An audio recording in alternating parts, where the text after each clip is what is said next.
Hi, Embracing Only podcast family. This is Archita. We are introducing impact moments, actionable insights that highlight the best and powerful learning moments and wisdom from our past episodes of incredible guests. In this highlight reel, you'll hear leadership lessons from a combat veteran, taking action to be anti-racist, mastering workplace negotiations, leveraging your uniqueness for success. We'll take a topic and break it down in a short, snappy episode. So click on the link in the show notes to continue listening to these impact moments with our amazing guests.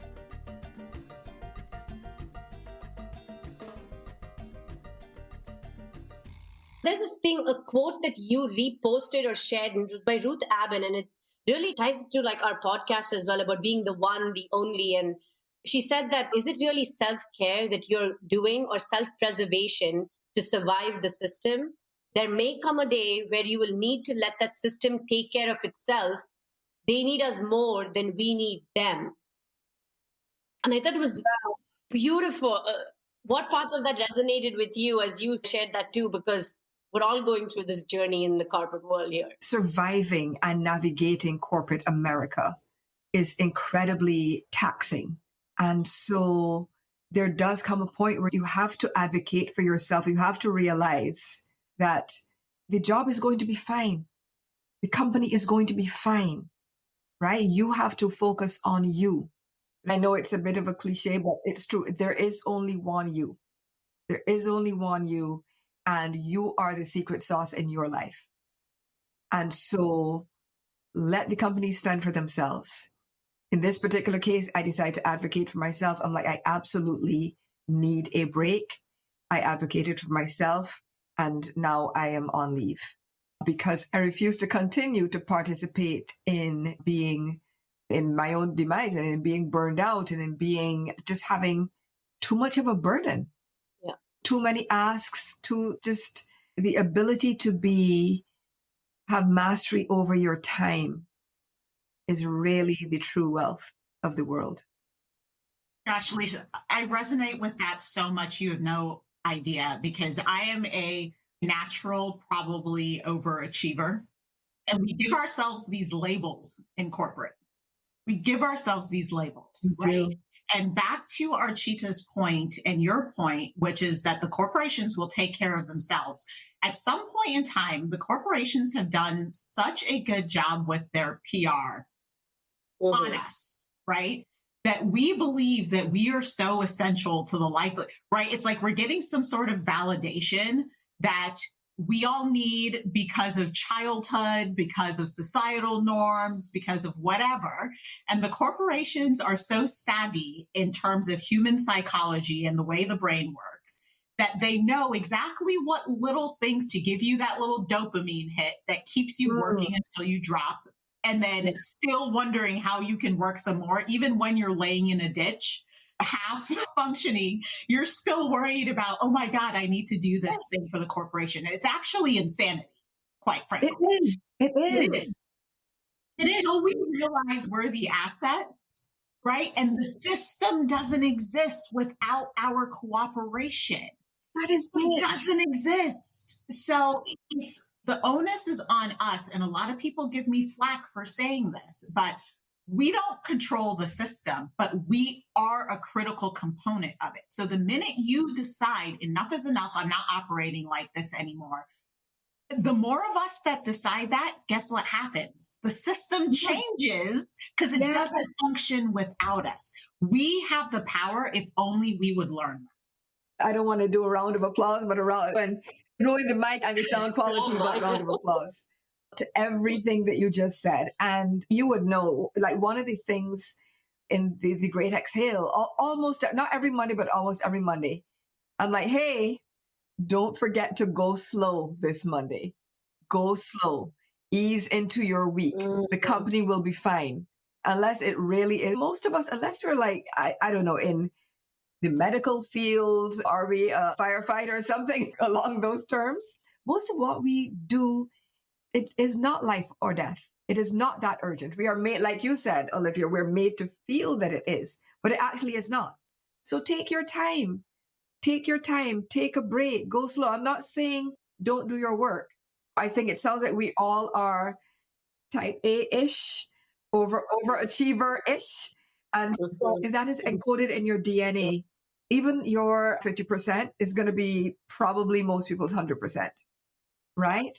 So it's not that I'm not advocating not to do what you're paid to do. You absolutely, ethically and for other reasons, show up and do what you are being paid to do. But you don't need to burn yourself out in order to do it. I was just talking to a friend of mine today, and I was recollecting a time where I was in the thick of drinking this Kool-Aid, right? Like I show up, I perform, I get pats on back, I keep performing. I was a 22-year-old and I was taking my mom for her first cruise. She had never been on a cruise before. And so it was just the girls, my sister, and I think Olivia's heard this story before, but it was my sister, me, and my mom. And I had just got this full-time job, like with a visa, right? Like I'm an immigrant in the US, like with a visa, I'm like killing it, crushing it. And I have money to go on my mom vacation. So we take her to the Caribbean. We're on this cruise. And this is the back in the day, so I'm really going to date myself. When people used to use Facebook, like the main feed as messaging. So we would just message in the main feed. Hey, then somebody else would reply, how are you? Oh, we're doing good. I don't know if you remember this. This was right at the beginning. Okay. And so I messaged my friend and she's like on the main feed. She literally sent me a screenshot of this. And you remember this time when you were, and I'll let you think what the last words were. And she said, Archita, how are you doing? Are you enjoying the cruise? The sunshine's got to be amazing. And I used to work in Michigan, so the sunshine is always amazing and welcome. And I respond with the following. Christy, this is exactly how I felt when I was typing it. I was like, yeah, it's nice, it's great, but I really miss closing complaints. I was a quality engineer and I was in the Caribbean in the middle of just gorgeous beauty. And I was like, I miss closing complaints. And she just documented. And honestly, it's taken me until my early 30s or mid 30s to even realize this, that was redonkulous. So my message to all of you, don't be that hilarious person. And it breaks my heart for you. See sometimes these posts of people like literally from their hotel bed. What are you doing? Or I remember being where was I going? Probably back home to Barbados. I don't remember. On a plane, like the plane, the door's about to close. Relax, get on the phone. This person's on the phone. Well, I don't know if I can make it. The door is about to close. And I was like, just turn your phone off. The meeting is going to be, whatever meeting you're in, I assure you, it is going to be fine. A decision will be made. The couple of hours that you're going to spend on this flight, the world is not going to fall apart. You will be okay. They will be okay.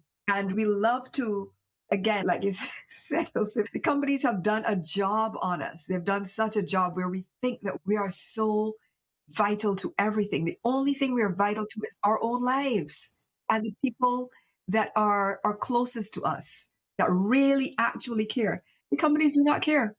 They don't, especially the ones that are like, we're like a family. I'm like, as soon as I hear that, Yeah. right? Oh All God. of the red flags, run for your life. Run. You are not their family.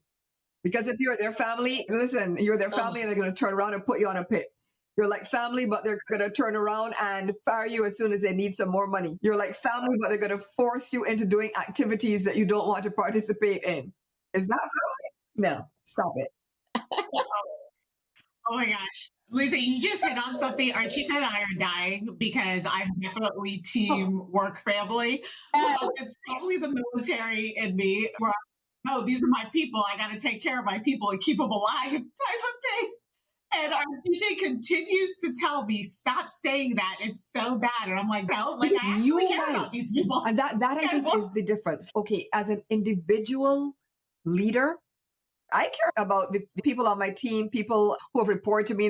Like you care in that sense, one human being to another. The companies, the machine, the system, there's no caring there.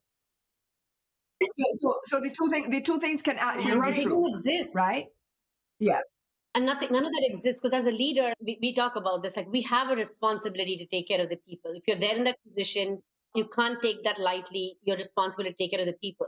But this larger system doesn't exist. So I talk about this and I left a workplace because I felt bullied and harassed. And so I left a workplace. And so I called my mom and I was just like bawling, I can't believe this is happening to me. And she's, girl, stop it.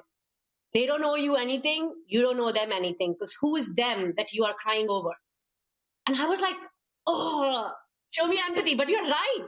Like, she's so right. And that's the thing, right? You have a responsibility to your team, those individuals. Not the system. But this system, if you're not protecting yourself, no one's coming. We all say this. No one's coming to save you. No one. No one. No one. You're so right. And so for our audience, as we're having this chat here, you've heard us say this before, but you are in charge of your own life. It's you. Everything starts and ends with you. What you let in your headspace, what you block from your headspace, what you say yes to, what you say no to, all of that shapes your reality. The system's going to do what the system does, but you don't have to play by the same rules. You can choose to reclaim your power and do some other stuff. But again, it starts with you. So stop looking outside of yourself for answers. I love that. Like, you have all you need to succeed.